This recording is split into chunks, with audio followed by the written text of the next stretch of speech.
அதாவது ஒரு புள்ளி தான் 0 டைமென்ஷன்.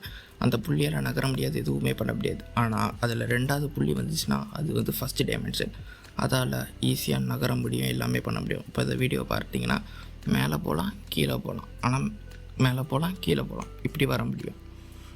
அதாவது மேலே போகலாம், கீழே போகலாம், ஆனால் நிமிர்ந்து பார்க்க முடியாது, ஜம்ப் பண்ண முடியாது. இது கூட 2 புள்ளி சேர்ந்துச்சுன்னா செகண்ட் டைமென்ஷன். இதால் என்ன பண்ண முடியும்னா மேலே போகலாம், கீழே வரலாம், ரைட்டு போகலாம், லெஃப்ட் வரலாம்.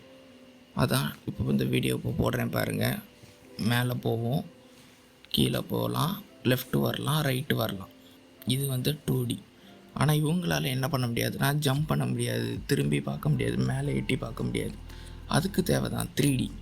இந்த 3D இருந்துச்சுன்னா நம்ம இருக்கிறது 3D. இந்த 3Dயால் நம்மளால் மேலே பார்க்க முடியும், கீழே பார்க்க முடியும், லெஃப்ட்டு ரைட்டுன்னு எல்லா சைடும் பார்க்க முடியும், ஜம்ப் பண்ண முடியும். ஈஸியாக நம்மளால் எல்லாமே பண்ண முடியும்.